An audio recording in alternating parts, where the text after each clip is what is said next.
Ratusan demonstran memblokade arus lalu lintas dan melakukan penjarahan serta pembakaran di California, Amerika Serikat pada hari Minggu waktu setempat. Aksi ini sebagai unjuk rasa lanjutan atas tewasnya Eric Garner yang dicekik salah satu polisi berkulit putih.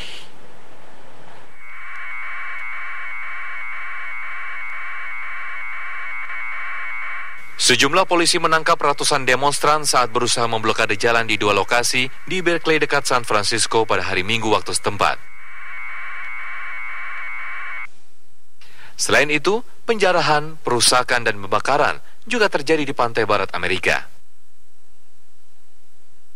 Tewasnya Eric Garner di New York dan Michael Brown di Missouri membuat hubungan polisi dan warga kulit hitam di Amerika semakin menegang hingga menghidupkan kembali permasalahan rasial di Amerika Serikat.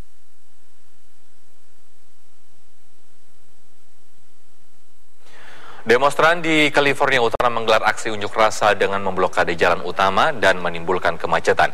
Ini adalah unjuk rasa lanjutan untuk memprotes kebijakan hukum Amerika terhadap pelaku pembunuhan warga kulit hitam oleh polisi.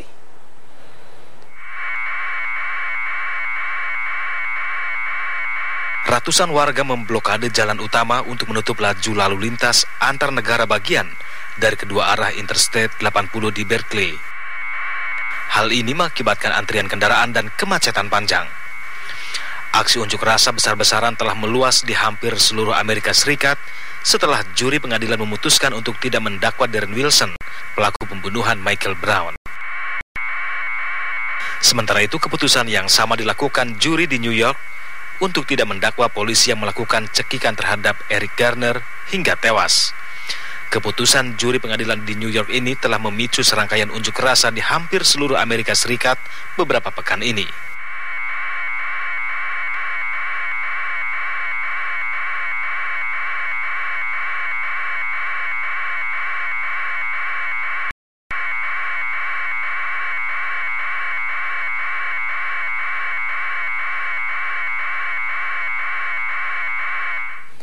Aksi rasisme di Amerika Serikat sudah terjadi sejak dulu, bahkan di tahun 1960-an. Martin Luther King, pejuang hak sipil, sudah memperjuangkan hak-hak warga Amerika kulit hitam.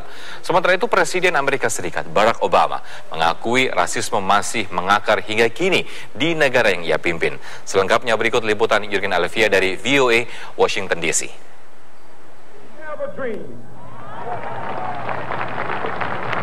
My four little children will one day live in a nation where they will not be judged by the color of their skin, but by the content of their character. I have a dream today.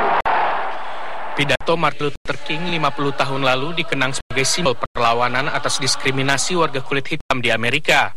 Kemenangan gerakan ini ditandai dengan lahirnya Undang-Undang Persamaan Hak Sipil atau Civil Rights tahun 1964. Namun bagi banyak warga Amerika, rasisme dan diskriminasi belum berakhir. 2 minggu terakhir, protes meletus di seantero Amerika mengecam sejumlah kasus pembunuhan warga kulit hitam oleh polisi kulit putih. There's some systemic racism that exists in the police department, and we got to turn that around. Agustus 2014, Mike Brown, remaja kulit hitam, ditembak mati polisi kulit putih Darren Wilson di Ferguson. Juri di Missouri memutuskan tidak ada cukup bukti mendakwa Wilson. Akhir November lalu, anak kulit hitam berusia 12 tahun, Tamir Rice, tewas ditembak polisi kulit putih Timothy Lohman di Cleveland, Ohio saat memegang pistol mainan. Terakhir, awal Desember, Dewan Juri di New York memutuskan untuk tidak menuntut polisi Daniel Pantaleo yang mencekik mati Eric Garner, warga kulit hitam yang diduga menjual rokok secara ilegal.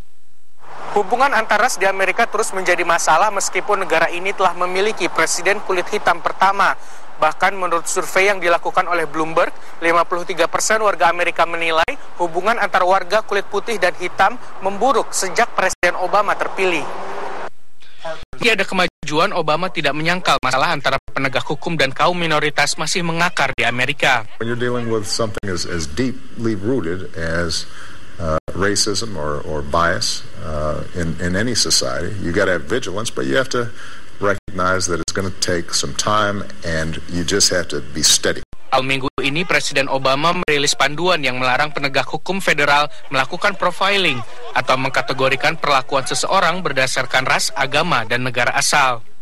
Dari Washington DC, tim VOA.